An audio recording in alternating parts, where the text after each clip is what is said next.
The village had always trusted her. For years, people walked miles just to reach her door. They called her the healer. No one even remembered her real name anymore, because in that village, she wasn't just a woman. She was hope. She lived at the edge of the forest. A small wooden house stood there, surrounded by herbs, smoke, and silence. No children ever played near it. No animal stayed too long. But still, when sickness came, everyone went to her. She knew things others didn't. Which root could stop bleeding, which leaf could calm a fever, which whisper could ease a restless mind. People said she listened to the forest, and the forest listened back. One winter morning, something unusual happened. A man came running into the village square. Breathless, terrified, he had carried his daughter for hours. The girl was barely conscious. Her skin was pale, her pulse weak. "She's dying," he said. "Only the healer can save her." The villagers gathered. They nodded.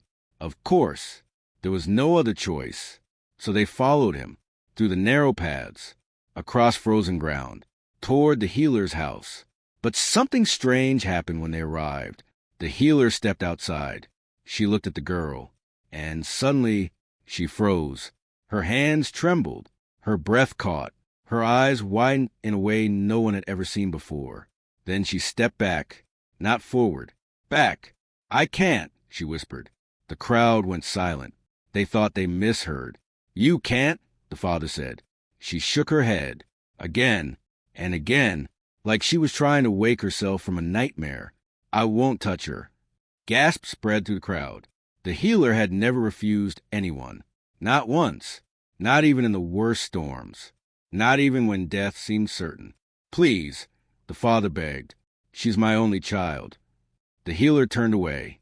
Her hands pressed tightly against her chest, as if holding something inside. "No," she said again. But this time, her voice wasn't firm. It was afraid. That's when the whispers started. Why is she scared? Is it a curse?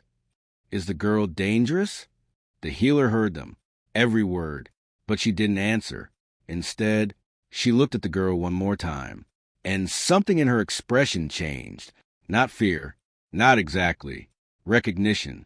That's when she made a decision. A decision that would change everything. "Bring her inside," she said. The crowd fell silent again. "But don't follow," she added quickly.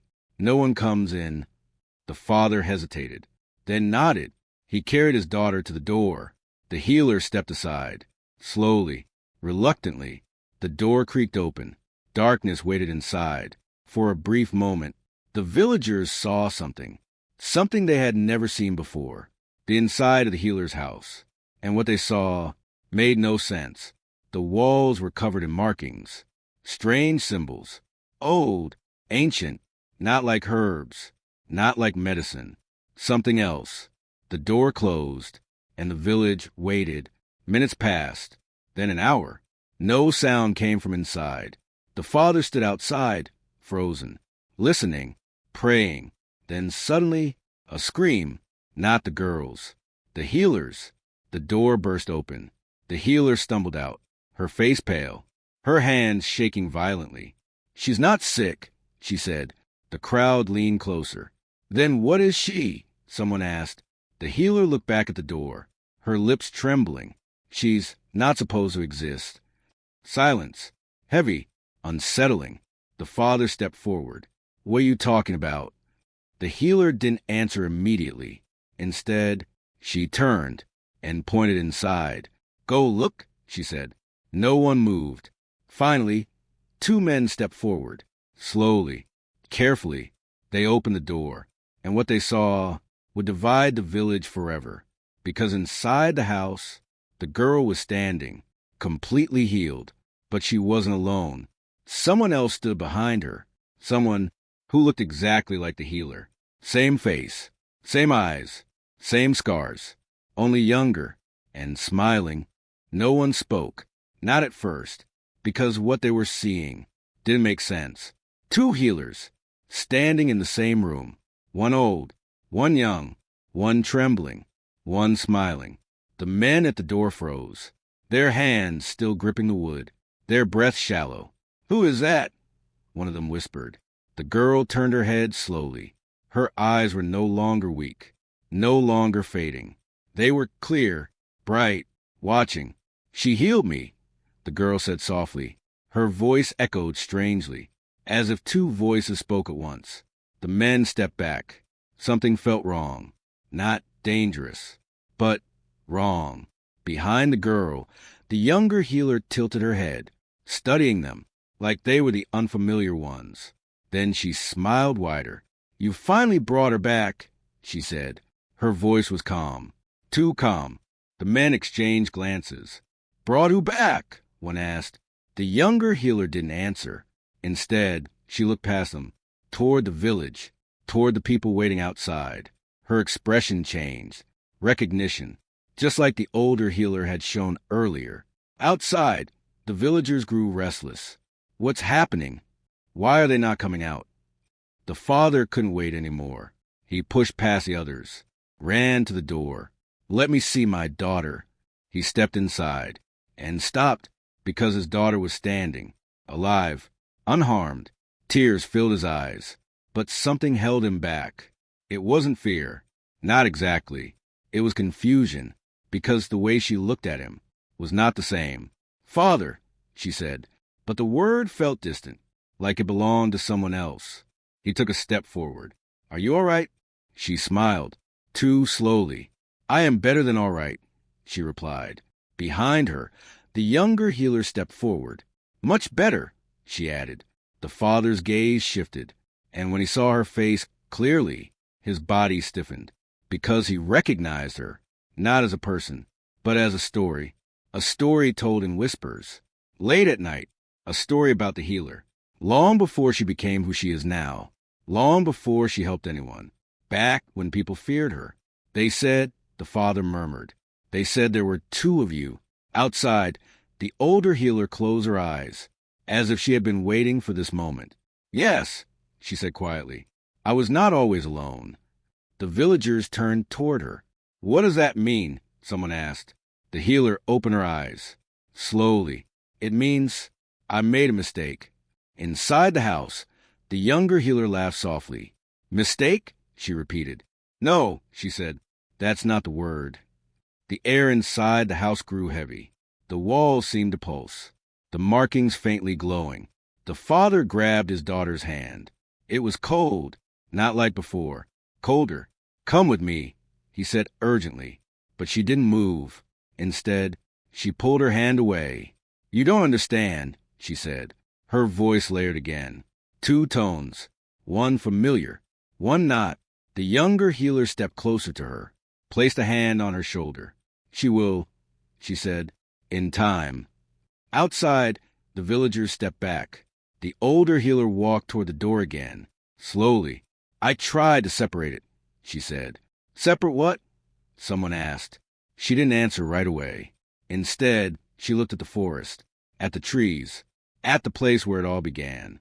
"Life and what comes after," she finally said. A chill ran through the crowd. "I've found a way to heal everything," she continued, "to remove pain, to stop death." Inside, the younger healer smiled. "But she couldn't control it," she added. The older healer nodded faintly. "It didn't disappear," she said. "It split." Silence fell again. Inside the house, the girl blinked, as if something inside her was shifting. "What does that mean for my daughter?" the father shouted. No one answered immediately. Then the younger healer spoke. "It means," she said softly, "she doesn't belong to you anymore." The father's face drained of color. "What?" The girl looked at him again. For a brief second, something human flickered in her eyes, but it faded, replaced by something older, something that didn't recognize him. "You brought her to be healed," the younger healer said, "and she was. But healing has a cost." The markings on the walls began to glow brighter. The air hummed. Outside, the older healer whispered, "I never finished it." Inside, the younger one smiled wider. "But I did." And that's when the door slammed shut on its own. The door slammed so hard, the entire house shook. Outside, the villagers screamed. Some stepped back. Others ran. But the father didn't move. My daughter, he shouted. He rushed toward the door. It wouldn't open, no matter how hard he pulled, no matter how loudly he begged. Inside, everything changed. The air grew thick, heavy, like it was alive. The girl stood still, her body stiff, her eyes unfocused. Then suddenly, she gasped. Her body jerked forward, as if something inside her was pulling in two directions. The younger healer watched calmly, almost pleased. "It's starting," she whispered. "What are you doing to her?" the father screamed. The younger healer didn't look at him. Her eyes were locked on the girl. "I'm not doing anything," she said. "She's becoming what she was meant to be." The father shook his head. No, she's just a child." The girl cried out. This time, her voice was hers. "Father, help me." He lunged forward, grabbed her shoulders. "I'm here." For a moment, everything seemed normal again. Her grip tightened around him. Her breathing slowed. But then, she froze. Her hands went cold again. Slowly, she pulled away, and when she looked up, her eyes had changed. One was hers. The other was not. The father stumbled back. The younger healer stepped closer. "You see it now," she said softly. "She is both." Outside, the older healer pressed her hand against the door. Her eyes filled with regret. "I tried to stop this," she whispered, "but I was too late." Inside, the girl began to tremble again. Images flashed in her mind. Not memories. Not hers. Different lives. Different faces. Different deaths. She screamed, "Make it stop." The younger healer tilted her head. "Why would I?" she said. "This is what you are." "No," the girl cried. The walls pulsed brighter. The symbols burned like fire. The father dropped to his knees. "Please, take it back. Take whatever you did." The younger healer finally looked at him. "I can't," she said, "because it's not something I gave her." She paused, then smiled. "It's something she brought with her." The father stared at her, confused, broken. "What do you mean?" The younger healer stepped closer to the girl, placed a hand on her forehead. "Some souls don't pass on," she said. "They linger. They fracture." The girl's breathing grew uneven. "And sometimes," the younger healer continued, "they find a way back." Outside, the older healer's eyes widened. "No," she whispered. Inside, the girl's body arched backward. A second voice escaped her lips. Older, deeper. "I remember," it said. The father crawled backward in fear. The girl slowly lowered her head. "I remember everything." Tears streamed down her face. But she wasn't crying. Not anymore. "I remember dying," she said. Silence filled the room. "I remember you," she added, looking at the older healer through the door. "You tried to separate us." Outside, the healer collapsed to her knees. "I was trying to save you," she said weakly. Inside, the younger healer laughed softly. "Save?" she repeated. "You didn't save anything. You divided it." The girl stepped forward. Her movements were slow, controlled, unnatural. "I was broken," she said, "and you made me incomplete." The father shook his head violently. "This isn't real. This isn't my daughter." The girl turned to him. For a moment, her expression softened. Then it vanished. "She was just a vessel," she said quietly. The father screamed. "No." The younger healer stepped beside her. "Now you understand," she said.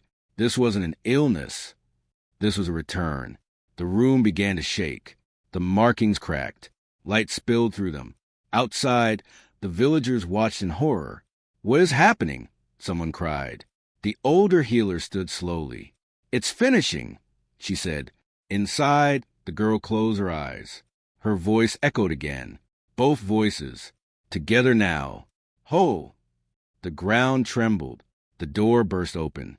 A wave of air rushed out. The villagers shielded their eyes. When the dust settled, everything was quiet. Too quiet. The father looked up. The girl was standing, alone. The younger healer was gone. The older healer stepped forward, her heart pounding. "Is it over?" someone whispered. The girl opened her eyes. They looked normal again.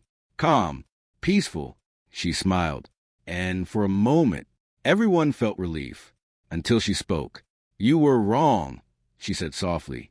The healer froze. I wasn't split, the girl continued. I was waiting. A cold silence fell over the village, because, in that moment, they realized something far worse than before. Nothing had been fixed. Something had been completed. No one moved. No one spoke. The wind itself seemed to stop. The girl stood in the doorway, still, calm, watching everyone. You were waiting? The healer asked, her voice barely steady. The girl nodded slowly. For a long time, she said. The villagers exchanged uneasy glances. What does that mean? Someone whispered.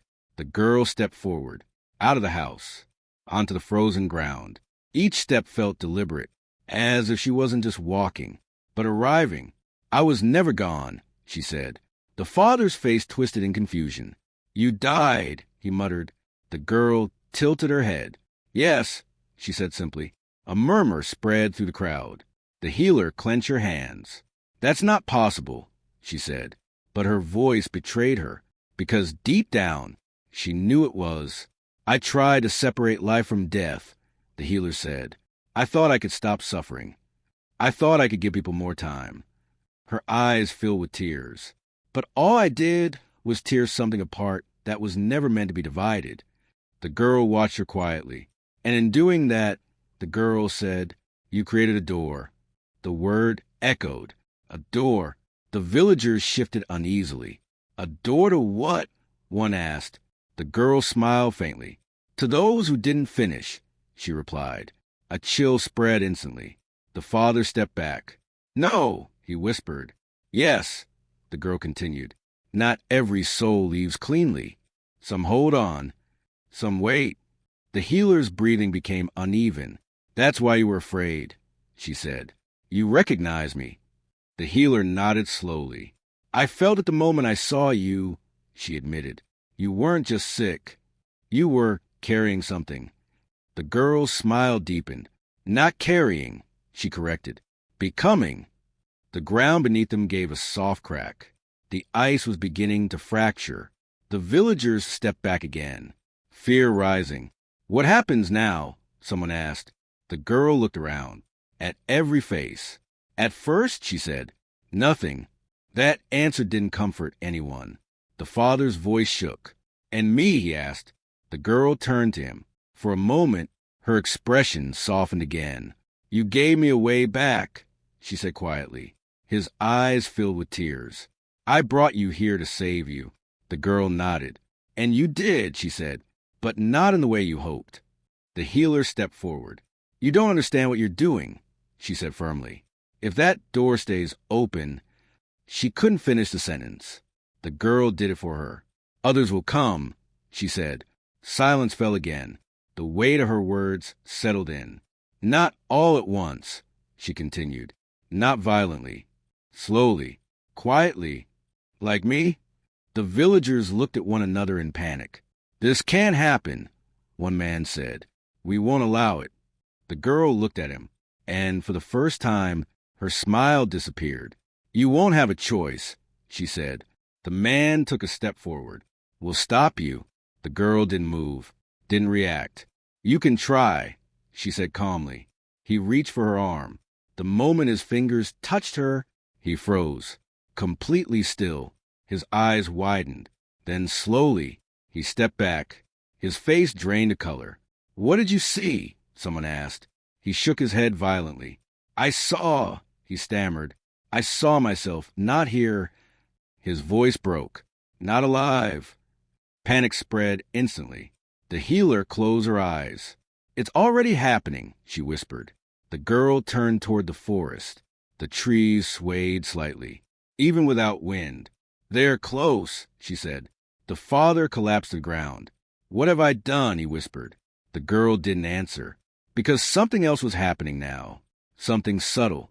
At the edge of the village, a figure appeared.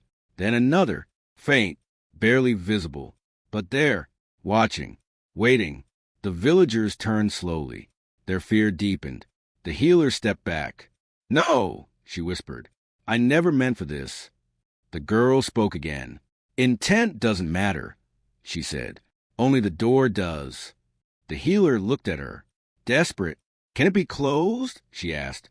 For the first time, the girl hesitated. A pause. A flicker of something uncertain. Yes, she said finally. Hope rushed through the crowd. How? The healer demanded. The girl met her eyes, and her expression changed. Serious. Heavy. It requires balance, she said. What kind of balance? The healer asked. The girl didn't answer immediately. Instead, she looked at the healer's hands. The same hands that once tried to divide life and death. You have to undo what you did, she said. The healer swallowed hard. And what does that cost? She asked. The girl's voice dropped to almost a whisper. Everything. The villagers stood frozen, because in that moment, they understood. To close the door, someone would have to give up what was taken, and the only one who could do it was the one who opened it, the healer. She closed her eyes, and for the first time in years, she looked afraid, not of the girl, not of the village, but of the choice in front of her. The village stood frozen. No one dared to speak. All eyes were on the healer. She stood in the center, silent. Still, the wind returned. Cold, sharp. The faint figures at the edge of the village grew clearer, more defined. They weren't just shadows anymore. They were people, or what used to be. The healer looked at them, then at the girl. I thought I was saving lives, she said quietly. Her voice carried across the silence. But I was only delaying something that cannot be delayed. The girl watched her closely. You broke the balance, she said, and now you must restore it. The healer nodded slowly. I understand. The father crawled forward, grabbing at her dress. No, there must be another way, he pleaded. There's always another way. The healer looked down at him. This time, her expression was gentle. No, she said softly. There isn't. The villagers shifted nervously. What will happen to her? Someone asked, pointing at the girl. The healer turned toward her. For the first time, there was no fear in her eyes. Only clarity. She will stay, the healer said. The father shook his head violently. No, she's my daughter. The girl looked at him again, and this time something changed. A tear rolled down her cheek. Just one. She was, the girl said quietly. The father broke, falling forward onto the frozen ground. The healer stepped toward the girl. Slowly, carefully, the air around them began to hum again. The symbols inside the house flickered, reacting. You said everything, the healer whispered. The girl nodded. Yes. The healer took a deep breath. Then let it be everything. She reached out her hand. For a moment, nothing happened. Then the ground trembled. The air grew heavier. The faint figures at the edge of the village began to move. Closer. The villagers gasped. What's happening? Someone cried. The girl closed her eyes. It's beginning, she said. The healer placed her hand on the girl's forehead, just like before. But this time, it was different. No hesitation, no fear, only acceptance. The light from the markings burst outward, blinding. The wind roared. The villagers fell to their knees. The father screamed, Stop! But no one could stop it now. The healer's voice echoed. I return what was taken. I close what was opened. I restore what was broken. The girl's body trembled. The two voices returned. But they weren't fighting anymore. They were merging, becoming one. The light intensified. The figures at the edge of the village stopped moving. Then slowly, they began to fade. One by one, like mist disappearing in sunlight. The ground grew still. The wind softened. The light began to dim. And then, everything went quiet. Completely, the villagers slowly lifted their heads. The door of the house stood open. The markings were gone. The air felt normal. The healer was gone. Only the girl remained. She stood alone, silent. The father stumbled to his feet. My daughter, he whispered.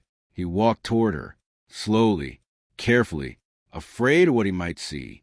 She looked up at him. Her eyes were different, not divided, not layered. Whole, but not the same. Father, she said. Her voice was steady. Real, but older somehow. Wiser. He hesitated. Is it really you? He asked. She smiled faintly. Yes, she said. Then she paused and added quietly, and no. A chill passed through the villagers. What does that mean? He asked.